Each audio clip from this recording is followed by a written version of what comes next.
قل هل يستوي الذين يعلمون والذين لا يعلمون إنما يتذكر أولو الألباب.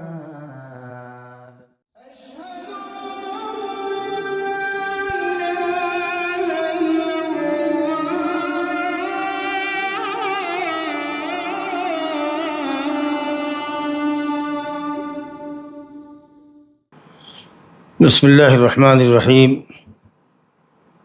الحمد لله رب العالمين، والصلاة والسلام على أشرف الأنبياء والمرسلين سيدنا ونبينا وإمامنا محمد وعلى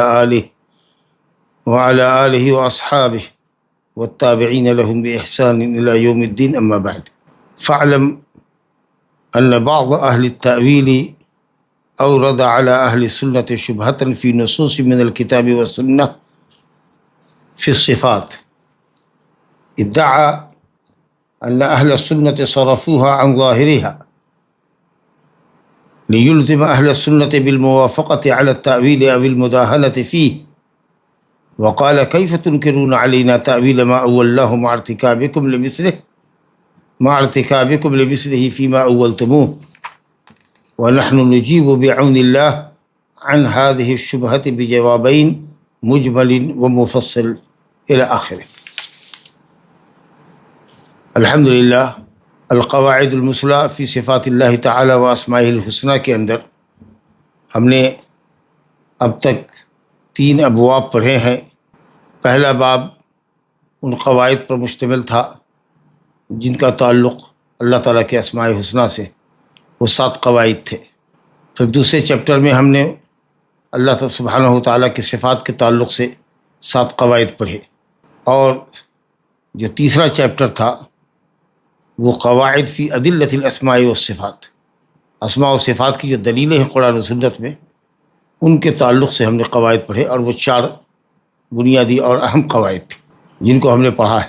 مؤلف رحمۃ اللہ علیہ نے اب یہاں ایک فصل قائم کیا ہے، اور اس فصل کا مطلب ان بعض شبہات اور اعتراضات کو نقل کر کے جواب دینا ہے ان کا، جو اہل تعویل کی طرف سے، یعنی اہل تحریف کی طرف سے، جو اللہ سبحانہ وتعالیٰ کی صفات میں تحریف کرتے ہیں، ظاہری معنی کو چھوڑ کر غیر صحیح معنی مراد لیتے ہیں، نصوص کی تعویل کرتے ہیں حالانکہ وہ تعویل نہیں ہے، تحریف ہے۔ ان کی طرف سے جو شبہات وارد ہوتے ہیں، یا تو اپنے مسلک کی صحت پر یا اہل سنت پر رد کرنے کے لیے کہ ہم جو تعویل کر رہے ہیں وہ صحیح ہے اور آپ کو بھی تعویل کرنا چاہیے، یا کم سے کم اہل سنت کو یہ نصیحت دیتے ہیں یا دینا چاہتے ہیں کہ آپ ہماری تعویل پہ رد نہ کریں، سکوت اختیار کریں، ہم جو کر رہے ہیں وہ صحیح کر رہے ہیں، کیونکہ آپ بھی تو بعض نصوص صفات کی، قرآن اور سنت کے بعض نصوص کی جو صفات باری تعالیٰ کے تعلق سے ہے، آپ اہل سنت بھی تعویل کرتے ہیں۔ تو یہ بہت اہم چیپٹر ہے اور کافی مفید اور کافی انٹرسٹنگ ہے، صرف قواعد نہیں ہے بلکہ ان کی اعتراضات کا ذکر کرنا اور ان پہ بڑا ہی علمی مفید رد کرنا ہے۔ اور اس کے بعد مؤلف رحمۃ اللہ علیہ نے خاتمہ ذکر کیا ہے، تتمہ ذکر کیا، تتمہ، اور اس کے بعد خلاصہ ذکر کیا ہے، خاتمہ ذکر کیا، پوری کتاب کا مختصر خلاصہ ذکر کیا۔ تو اب جو فصل اور ایک تتمہ اور خاتمہ، اس کو ہم انشاءاللہ پڑھیں گے۔ تو آج ہمارے سامنے قواعد کا بیان ہو چکا ہے، اب یہاں جو آج کا درس ہے اس پر عنوان انہوں نے قائم کیا فصل، اور مراد یہ ہے کہ اہل تعویل جو اہل تحریف ہے در حقیقت، ان کے شبہات کو نقل کرنا جو وہ اہل سنت کے اوپر رد کرنے میں پیش کرتے ہیں یا اپنے قول کی حجیت میں پیش کرتے ہیں، ان کو ذکر کرنا، ان پہ رد کرنا ہے۔ ہم نے جو کچھ اب تک پڑھا ہے اس کا خلاصہ یہی ہے کہ ہم لوگ اللہ سبحانہ و تعالیٰ کے اسماء اور صفات میں تمثیل سے اور تکییف سے اجتناب کرتے ہیں، یعنی اللہ سبحانہ و تعالیٰ کی کوئی مثال نہیں دیتے، لیس کمثلہ شیء۔ ہم اللہ سبحانہ و تعالیٰ کی صفت کی کوئی کیفیت نہیں بیان کر سکتے، کیسے استوا کیا، کیسے نزول کرتا ہے، کیسے ہنستا ہے، کیسے غصہ ہوتا ہے، کیفیت کا سوال نہیں کیا جا سکتا۔ ہم تکییف کی بھی نفی کرتے ہیں اور تمثیل کی بھی نفی کرتے ہیں، جس طریقہ سے ہم تحریف کی بھی نفی کرتے ہیں اور تعطیل کی بھی نفی کرتے ہیں۔ جو لوگ صفات باری تعالیٰ کا کلیتاً انکار کرتے ہیں، جو لوگ اسماء و صفات کا کلیتاً انکار کرتے ہیں، اور جو لوگ 7 صفتوں کو ثابت کرتے ہیں اور بقیہ صفات کی میں تحریف کرتے ہیں، جس کو وہ تعویل کا نام دیتے ہیں، ہم ان سے بھی برات کا اظہار کرتے ہیں۔ تو ایک طرف ہم اللہ سبحانہ وتعالیٰ کے ناموں کو ثابت کرتے ہیں بلا تکییف کے اور بلا تمثیل کے، بلا تکییف کے، نہ مثال بیان کرتے ہیں نہ کیفیت بیان کرتے ہیں، اور اللہ رب العالمین کو ہر عیب اور نقص سے پاک سمجھتے ہیں۔ اللہ تعالیٰ کے صفات کی ہم تحریف نہیں کرتے اور نہ ہی اس کی تعطیل کرتے، انکار کرتے ہیں۔ اچھا، نصوص کو ہم لوگ ظاہری معنی پر محمول کرتے ہیں، لیکن ظاہری معنی سے مراد وہ معنی جس پر لفظ اور سیاق، جس کو کانٹیکسٹ کہتے ہیں، وہ دلالت کرے، کیونکہ ایک ہی لفظ ہوتا ہے، کسی کانٹیکسٹ میں اس کا کچھ معنی ہوتا ہے، جبکہ دوسرے سیاق میں، دوسرے کانٹیکسٹ میں اس کا دوسرا معنی ہوتا ہے، وہ بالکل ظاہر معنی ہوتا ہے جس کو آپ سمجھیں گے۔ اور ظاہری معنی ہم وہی مراد لیتے ہیں جو اللہ سبحانہ وتعالیٰ کے لائق ہو۔ اگر وہ معنی مراد لیں گے ظاہری لفظ سے جو اللہ تعالیٰ کی شان کے لائق نہیں ہے، تو پھر وہ ظاہری معنی نہیں ہوگا، وہ غلط معنی ہوگا۔ تو اس کو دیکھنا پڑے گا کہ کس سیاق و سباق میں وہ لفظ استعمال کیا گیا ہے، تاکہ اللہ کی طرف ایسی چیز کی نسبت نہ ہو جو اس کے شایع نشان نہیں ہے۔ بہرحال کہتے ہیں اعلم، خوب اچھی طریقہ سے جان لو۔ تنبیہ کے لیے یہ بات کہی جاتی، متنبہ کرنے کے لیے، آپ کے ذہن کو اہم نقطے کی طرف مائل کرنے کے لیے مؤلف کہتے ہیں اعلم، خوب اچھی طرح جان لو کہ بعض اہل تعویل، جو در حقیقت اہل تحریف ہے، تعویل کے معنی تو تفسیر آتا ہے۔ اکثر ابن جریر الطبری رحمۃ اللہ علیہ کہتے ہیں القول فی تعویل الآیہ فی تفسیر الآیہ، تعویل کے معنی تفسیر، لیکن یہاں یہ تفسیر نہیں کرتے ہیں بلکہ تحریف کرتے ہیں، لفظ کو اس کے حقیقی معنی سے پھیر دیتے ہیں مجازی معنی کی طرف۔ ید سے کہتے ہیں قدرت مراد ہے، اللہ تعالیٰ خوش ہوتا ہے، اللہ تعالیٰ ہنستا ہے، کہتے ہیں ثواب دیتا ہے، انعام فرماتا ہے۔ اس طریقے سے ظاہری معنی کو چھوڑ کر وہ مجازی معنی مراد دیتے ہیں، حقیقی معنی پر محمول نہیں کرتے۔ تو حقیقت میں یہ لوگ اہل تعویل نہیں بلکہ اہل تحریف ہے۔ کہتے ہیں جان لو کہ بعض اہل تعویل نے اہل سنت پر ان نصوص کے تعلق سے جو کتاب و سنت میں اللہ سبحانہ وتعالیٰ کی صفات کے تعلق سے وارد ہوئے ہیں، اہل سنت پر اعتراض کرتے ہیں، شبہات پیش کرتے ہیں۔ اور جیسا کہ میں نے عرض کیا کہ شبہ پیش کرنے کا 2 مقصد ہوتا ہے، کہ اگر ہم نے تعویل کی ہے تو آپ ہم پر انکار کرتے ہیں، جبکہ آپ نے بھی بعض نصوص کو اس کے ظاہری معنی سے، بعض نصوص کو ان کے ظاہری معنی سے غیر ظاہری معنی کی طرف محمول کیا ہے۔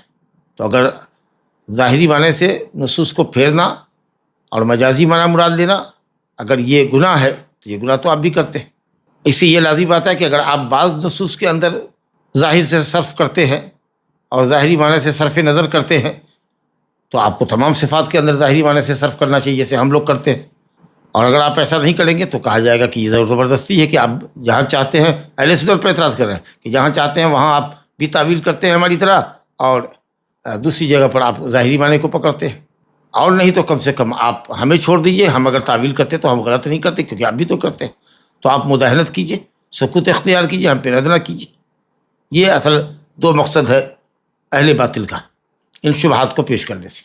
کہتے ہیں کہ یہ جو بعض لوگ ہیں جو اہل سنت پر اعتراض کرتے ہیں، یہ کچھ نصوص پیش کریں گے جس میں یہ ثابت کرنے کی کوشش کریں گے کہ اہل سنت نے ان نصوص کو ظاہری معنی سے غیر ظاہری معنی کی طرف، حقیقی معنی سے مجازی معنی کی طرف پھیرا ہے، یعنی ظاہری معنی کو چھوڑا ہے اور دوسرا معنی مراد لیا ہے۔ یہ چاہتے ہیں، دیکھیے شیخ نے کہا کہ یہ چاہتے ہیں کہ اہل سنت تعویل پر ان کی موافقت کر دے یا کم سے کم مداہنت کر لے، نرم رویہ اختیار کر لے، کچھ نہ بولے۔ مداہنت دہن سے ہے، قرآن نے کہا انک لو تدہن فیدہنون، اگر آپ مداہنت کریں گے تو وہ لوگ بھی مداہنت کریں گے۔ دہن سے، دہن مانے تیل اگر لگاتے ہیں کسی چیز کے اوپر جو سخت ہوتی ہے تو سخت چیز نرم ہو جاتی ہے، گویا کہ آپ ہمارے تعلق سے نرمی اختیار کیجیے، نرمی اختیار کیجیے، کہیے کہ ٹھیک ہے تمہارا طریقہ بھی صحیح ہے، کم سے کم یہ تو کہیے۔ یہ ہے ان کا مقصود، گویا یہ کہنا یہ چاہتے ہیں کہ آپ کیسے ہمارے اوپر اعتراض کرتے ہیں، ہماری تعویل پر، تعویل کا انکار کرتے ہیں ان نصوص میں جن کی ہم نے تعویل کی ہے، حالانکہ اسی طرح کی تعویل تو آپ بھی کرتے ہیں۔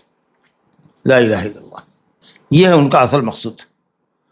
اب دیکھیں ایک مثال کے طور پر سمجھ لیجیے اس کو، پھر بعد میں تو مثال وہ خود ہی شیخ لائیں گے رد کرنے کے لیے۔ جن کو انہوں نے جن نصوص کو ٹارگٹ کیا ہے، اور وہ تقریباً 15 مثالیں ہیں، ماشاء اللہ 15 مثالیں انہوں نے ذکر کی ہے۔ انشاءاللہ دماغ روشن ہوگا جب اہل سنت کا رد آپ ملاحظہ کریں گے۔ تو ایک بات صرف سمجھنے کی کہ یہ ان کا جو منشا ہے وہ بتانا چاہتے ہیں۔ اہل تعویل کا جو اہل تحریف ہے، کہتے ہیں جیسے اہل سنت دعویٰ کرتے ہیں، ان کا یہ ہے کہ اہل سنت کے خلاف یہ دعویٰ کرتے ہیں اہل تحریف کہ اہل سنت نے قرآن مجید کے قول تجری بأعیننا کی تعویل کی ہے۔ ہم لوگ کیا کہتے ہیں کہ اللہ تعالیٰ نے حضرت نوح علیہ السلام سے کہا کشتی بناؤ، پانی کا عذاب آئے گا، کشتی چلے گی، کشتی سطح آپ پر تیرے گی، بأعیننا ہماری نگاہوں کے سامنے، یعنی ہم اس کو واچ کر رہے ہوں گے، ہم اس کو دیکھ رہے ہوں گے، ہماری دیکھ ریکھ میں چلے گی، ہماری دیکھ ریکھ کے ساتھ وہ چلے گی۔ بأعیننا یہ کہتے ہیں کہ آپ نے اس کی تعویل کیا کہ ہماری دیکھ ریکھ میں چلے گی۔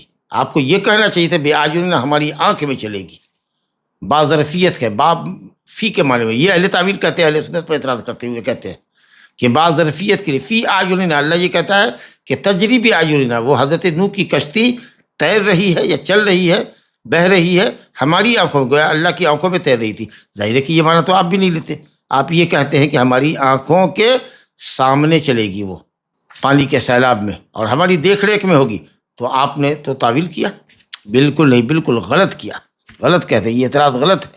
ہم ان کو یہ کہتے ہیں کہ بات جس طریقے سے ظرفیت کے لیے آتا ہے، جو آپ مجھ کو مجبور کر رہے ہیں اپنے مفہوم کے مطابق بولنے کے لیے، ہم آپ سے یہ کہہ رہے ہیں کہ بات جس طریقے سے ظرفیت کے لیے آتا ہے، فی کے معنی میں ہوتا ہے، اسی طریقے سے باب مصاحبت کے لیے بھی آتا ہے کہ ہماری دیکھ ریکھ میں، جی ہماری دیکھ ریکھ میں، ہم جب کہتے ہیں بسم اللہ، اللہ کے نام سے، اللہ کے نام کو ساتھ لے کے ہم چل رہے ہیں یا اللہ کے نام سے بدل دے رہے ہیں، تو بأعیننا اللہ کی آنکھوں کے ساتھ چل رہی ہوگی، یعنی اللہ کی دیکھ ریکھ میں چل رہی ہوگی۔ جی تو یہ تعویل نہیں ہے، یہ تعویل نہیں ہے، یہ تو با کا معنی ہے۔ با حرف جر ہے، ان حروف میں سے ہے جو اسم پر جر دیتے ہیں، کسرہ دیتے ہیں، زیر ڈالتے ہیں، جیسے مین، فی، الا، عن، علی، یہ سب جو آگے کی اسم کو زیر دیتے ہیں، تو اسی طریقے سے با ہے۔ اور حرف جر میں کئی الفاظ ایسے ہیں جو ایک سے زائد معنی کے لیے استعمال ہوتے ہیں، تو یہ کہنا کہ بأعیننا کو فی کے معنی میں آپ لیجیے گا تب ظاہر معنی ہوگا، ورنہ نہیں، غلط ہے۔ بات جس طریقے سے فی ظرفیت کے لیے آتا ہے، با مصاحبت کے لیے بھی آتا ہے۔ ہماری آنکھوں کے ساتھ یہ کشتی چلے گی، یعنی ہماری دیکھ ریکھ میں چلے گی، ہماری نگاہوں کے سامنے ہوگی، ہمارے عین کے سامنے ہوگی۔ جی مؤلف رحمۃ اللہ علیہ نے کہا کہ اعتراضات آئیں گے ان کے، ہم دو طرح سے جواب دیں گے۔ جتنے بھی اعتراضات ہم نے ان کے نقل کیے ہیں، ان کا ہم نے دو جواب دیا ہے، ایک جواب اجمالی دیا ہے اور ایک جواب تفصیلی دیا ہے۔ نحن نجیب بعون اللہ تعالی عن هذه الشبہہ، یہ جو اہل تعویل ہے، جو اہل تحریف ہے، جو اسماء و صفات کو ظاہری کے نصوص کو ظاہر معنی سے مجازی معنی کی طرف پھیرتے ہیں، ظاہر معنی کو چھوڑتے ہیں، وہ مراد نہیں لیتے، دوسرا معنی جو ان کا ذہن متعین کرتا ہے اس کو لیتے ہیں، ان کے شبہ کا جواب ہم دو دیں گے، ایک مجمل اور ایک مفصل۔ مجمل بولے تو عمومی جواب، ایسا جواب جو اس دلیل کے اوپر بھی رد ہو جائے گا اور اس طرح کی تمام دلیلوں پر رد ہو جائے گا۔ گویا کہ اجمالی جواب جو ہوتا ہے وہ ایک قاعدہ ہوتا ہے جو طالب علم کے لیے بہت مفید ہوتا ہے، کہ آپ اس سے کسی بھی دلیل کو رد کر سکتے ہیں جو اس باب کے اندر معترض ذکر کرے گا۔ ایک ہی دلیل کا جواب نہیں، وہ تمام دلیلوں کا جواب ہوگا، یہ زیادہ فائدہ مند ہوتا ہے۔ اور دوسرا کیا ہوتا ہے؟ تفصیلی جواب، کی جو اعتراض تم پیش کرو گے، جس نص کو بطور اعتراض بطور شبہ پیش کرو گے، ہم اس کی تفصیل میں جائیں گے اور اس پر باریکی سے اس کا جائزہ لیں گے اور جواب دیں گے، تاکہ تمہاری تاڑ پود بکھیر دے اور کوئی بھی شبہ تمہارا باقی نہ رہے جس پر ہم رد نہ کر سکیں۔ تو اس طریقے سے ہر دلیل کی تفصیلی، ہر دلیل کا تفصیلی جائزہ لیں گے اور ہر دلیل کا جواب تفصیل سے دیں گے تاکہ کوئی شبہ باقی نہ رہے۔ یہ ہوگا تفصیلی جواب کا فائدہ۔ اور اجمالی جواب کا فائدہ یہ ہوگا کہ وہ اجمالی جواب تمہاری اس دلیل کے لیے بھی اور اس باب میں جتنی بھی تمہاری دلیلیں ہو سکتی ہے سب کے لیے وہ انشاءاللہ فٹ وہ رد ہوگا۔ جیسے آپ اجمالی اور تفصیلی کو یوں سمجھیے کہ خشکی کا جانور، جیسے محرم کے لیے آپ جانتے ہیں کہ حالت احرام میں خشکی کے جانور کا شکار اللہ تعالیٰ نے حرام کیا ہے، جی۔ اور اگر کوئی شخص خشکی کے جانور کا شکار کر لے حالت احرام میں، قرآن نے کہا وَمَنْ قَتَلَهُ مُتَعَمِّدًا مِنْكُمْ مُتَعَمِّدًا فَجَزَاؤُ مِثْلُ مَا قَتَلَ مِنَ النَّعَمِ، اگر تم نے متعمدن جان بوجھ کر کے خشکی کے جانور کا شکار کر لیا، شکاری جانور کا، تو جتنا بڑا جانور تم نے شکار کیا ہے اتنا بڑا جانور چوپائے میں سے، انعام میں سے تم کو فدیے میں دینا پڑے گا۔ اگر تم نے زراف کو یا بڑے جانور کو مارا ہے تو اونٹ تم کو ذبح کرنا پڑے گا، گائے کے برابر جانور ہے تو گائے، نیل گائے وغیرہ کو مارا ہے تو بکرا دو جی۔ اور اگر چھوٹا جانور مارا ہے، خرگوش وغیرہ مارا ہے، کچھ اور چیزیں ماری ہے، تو اس کی 2 عادل آدمی اس کی قیمت لگائے گا، اور قیمت کے مطابق غلے خرید کر کے آدھا سا غلہ ہر مسکین کو دیا جائے گا، اور اس طریقے سے یا 1 سا غلے کے مقابلے میں 1 روزہ جی، جیسے کہ فدیہ ہوتا ہے حالت احرام میں مخالفت کرنے والے کے لیے ہے نا، ففدیۃ من صیام او صدقۃ او نسک جی۔ اگر کسی کو مرض ہو یا بیماری ہو اور وہ احرام کے خلاف کر رہا ہے، جیسے مثلا بال مڈوانا چاہ رہا ہے، جیسے کہ کعب بن عجرہ رضی اللہ عنہ کو بہت زیادہ جوئیں پھیل گئی تھی اور وہ کافی تکلیف دیتی تھی، اور چہرے وغیرہ پر بھی وہ چلتی رہتی تھی، تو کہا کہ لعلک یؤذیک ہوا مراسک، لگتا ہے کہ تمہارے سر کی جوؤں نے تمہیں پریشانی میں مبتلا کر رکھا۔ کہا جی یا رسول اللہ، کہا تو بال مڈوا لو، اور اس کے بعد کہا ففدیۃ من صیام، روزہ رکھو۔ تفسیر ہے حدیث میں کعب بن عجرہ کی کہ روزہ 3 دن، اور کہا کہ 3 دن روزہ رکھو یا 6 مسکین کو کھانا کھلاؤ، تو گویا کہ 1 روزہ 2 مسکین کے بدلے میں آیا، اور ہر مسکین کو آدھا سا غلہ 1.5 کلو دینا ہے، تو اس لیے میں نے کہا تھا کہ 1 سا غلہ جو ہوگا، یعنی 2 مسکین کا کھانا جو ہوگا وہ 1 روزے کے بدلے، تو یا تو 3 روزہ رکھو یا 3 روزے کے بدلے 6 مسکین کو کھانا دو۔ ففدیۃ من صیام او صدقۃ او نسک، یا 1 بکری ذبح کرو یا بڑے جانور میں 1 حصہ لو۔ بہرحال موضوع وہ اصل نہیں ہے، آیت آ گئی تو میں نے تشریح کر دی۔ تو قرآن نے کہا کہ ومن قتلہ، خشکی کے جانور کو جو قتل کر دے، فجزاء مثل ما قتل ومن قتلہ منکم، تم میں سے جو کوئی اس کو قتل کر دے متعمداً جان بوجھ کر۔ اس کا مطلب کیا ہوا کہ اگر غلطی سے قتل کر دیا، اس نے غلطی سے قتل کر دیا، تو اس کے اوپر کوئی کفارہ نہیں ہے، کوئی فدیہ نہیں ہے، اور کوئی جرمانہ نہیں ہے۔ یہ تو خاص دلیل ہوئی اس محرم کے لیے جو غیر ارادی طور پر غلطی سے خشکی کے جانور کو مار ڈالے، تو اس پر کوئی گناہ نہیں ہے، کوئی جزا نہیں ہے، کوئی فدیہ نہیں ہے۔ یہ خاص دلیل ہوئی، جیسا کہ قرآن نے بتایا۔ دلیل کہاں سے لیا؟ متعمدن سے، کہ اللہ نے جرمانہ لگایا ہے متعمد کے لیے، اس کا مطلب ہے کہ غیر متعمد اس حکم میں داخل نہیں۔ یہ خاص دلیل ہوئی، ایک عام دلیل۔ قرآن نے کہا لیس علیکم جناح ولیس علیکم جناح فیما اخطأتم بہ، کسی بھی کام کو اگر تم غلطی سے کر ڈالتے ہو تو اس میں تمہیں کوئی گناہ نہیں ہے، کوئی جناح نہیں ہے، کوئی گناہ اسم نہیں ہے، جناح ہماری اسم، کوئی حرج نہیں ہے، نہ گناہ کی شکل میں حرج ہے اور نہ ہی فدیہ دینے کی شکل میں حرج ہے۔ یہ ایک عام دلیل ہوئی۔ ربنا لا تؤاخذنا ان نسینا او اخطانا، اللہ اگر ہم سے بھول چک ہو جائے، غلطی سے کوئی کام ہو جائے، ہمارا مواخذہ مت کیجیے۔ اللہ نے کہا قد فعلت، چلو میں نے قبول کیا تمہاری یہ دعا، مسلم شریف کی حدیث ہے۔ تو معلوم ہوا کہ خطا اور نسیان اللہ نے اس امت سے معاف کیا ہے، تو یہ ایک عام دلیل ہے۔ تو آپ نے دیکھا کہ یہ ولیس علیکم جناح فیما اخطأتم بہ، غلطی سے کیے ہوئے کام میں کوئی جناح نہیں ہے، نہ گناہ ہے، نہ جزا ہے، فدیہ ہے۔ یہ ایک عام سی دلیل ہوئی، قاعدہ کلی ہے اسلام میں کہ کوئی بھی کام اگر غلطی سے نسیان سے کرتا ہے آدمی کا مواخذہ نہیں ہے۔ اور خاص دلیل وہ ہوتی ہے یا تفصیلی دلیل ہوتی ہے جو آپ کے مسئلے خاص سے، مسئلہ متعینہ سے متعلق ہو، جیسا کہ متعمدن والی آیت آپ نے سنی۔ تو یہ فائدہ ہوتا ہے مجمل اور مفصل کا، کہ مجمل سے ایک قاعدہ کلیہ نکلتا ہے جو قاعدہ تمام رد دلیل کے لیے متعلق کی ایرادات اور اعتراضات کے لیے رد میں استعمال ہوگا، اور مفصل جو ہوتا ہے وہ خاص اس دلیل کے تعلق سے ہوتا ہے۔ تو مجمل کہتے ہیں شیخ کہ ہم اہل تحریف کے جو اعتراضات ہیں یا جو شبہات ہیں، یا جس پر وہ اہل سنت کو مورد الزام ٹھہراتے ہیں کہ اہل سنت نے بھی ان دلیلوں میں تعویل کی ہے اور نصوص کو ظاہری معنی سے پھیرا ہے، ہٹایا ہے، تو اس کا ہم مجمل بھی جواب دیں گے، مفصل بھی جواب دیں گے۔ مجمل جواب 2 طرح سے ہوگا، 2 طرح سے ہوگا۔ پہلی بات تو یہ کہ ہم اس بات کو ثابت کریں گے کہ تم نے جو کہا ہے کہ سلف کسی بھی صفت کو، اللہ تعالیٰ کی ثابت صفت کو اس کے ظاہری معنی سے غیر ظاہر معنی کی طرف پھیرتے ہیں، ہم اس دعوے کو تسلیم نہیں کرتے، ہم اس معنی کو تسلیم نہیں کریں گے۔ ہم تم کو ثابت کریں گے کہ ہم نے ظاہری معنی سے نہیں پھیرا، ہم نے ظاہری معنی ہی مراد لیا ہے۔ لیکن ظاہری معنی کیا ہوتا ہے ہم پڑھ چکے ہیں قاعدے کے اندر، قواعد ادلۃ الاسماء والصفات کے اندر، کہ ظاہری معنی کا مطلب یہ ہوتا ہے کہ لفظ اور سیاق کانٹیکسٹ جس میں وہ لفظ استعمال کیا گیا ہے اس کے اعتبار سے جو معنی متبادل الی ذہن ہوتا ہے، ذہن میں سیدھے آتا ہے، وہ معنی ہوتا ہے ظاہر معنی، تو ہم اس سے کبھی نہیں نکلیں گے۔ لیکن اگر سیاق سے ہٹ کر معنی اگر کرو گے، کانٹیکسٹ سے کاٹ کر کے کرو گے، تو ایک ہی لفظ کسی کانٹیکسٹ میں دوسرا معنی دیتا ہے جبکہ دوسرے سیاق میں دوسرا معنی دیتا ہے، ایک ہی لفظ ہوتا ہے، دلیل سے ثابت کریں گے۔ کیونکہ کہتے ہیں کہ ظاہر معنی جو ہوتا ہے وہی ہوتا ہے جس کی طرف کلام کی نسبت ہو، کیونکہ کلمات کے معنی ترکیب کلام کی وجہ سے، کیونکہ کلام جو ہوتا ہے وہ مرکب ہوتا ہے، الفاظ سے، جملے سے بن کر کے پورا ایک سینٹینس ہوتا ہے، اور کئی سینٹینس سے مل کر کے ایک کلام بنتا ہے جی۔ تو جب تمام چیزوں کو آپ رکھیں گے، لفظ کے معنی کو رکھیں گے اور دیکھیں گے کہ لفظ کس کانٹیکسٹ میں استعمال ہوا ہے، تب جا کر کے آپ دیکھیں گے کہ الحمدللہ سلف صالحین نے کہیں بھی ایک جگہ بھی کسی نص سے اس کے ظاہری معنی سے انحراف نہیں کیا۔ دوسرا ہم یہ کہیں گے کہ اگر ہم نے ظاہری معنی سے کہیں پھیرا ہوگا تو وہاں دلیل ہو کتاب و سنت کی ہم دیں گے کہ ہم نے یہاں پر ظاہری معنی کیوں نہیں لیا۔ اس لیے نہیں لیا کہ یہ معنی اللہ سبحانہ وتعالیٰ کے شان کے لائق نہیں ہے، ہم قرآن و سنت سے دلیل دیں گے، صرف شبہات کی بنیاد پر نہیں۔ اور شبہ کو جیسے تم لوگ شبہ کرتے ہو کہ اللہ تعالیٰ کے لیے اگر حسنہ ثابت کریں گے تو مخلوق سے مشابہت لازم آئے گی، یہ عقلی گھوڑے ہم نہیں دوڑائیں گے تمہاری طریقے سے کہ دلیل قاطع، برہان قاطع اور نصوص قاطعہ کو ہم شبہات اور اوہام کی نظر کر دیں گے، اس کی بھیٹ چڑھا دیں گے، ایسا نہیں کریں گے۔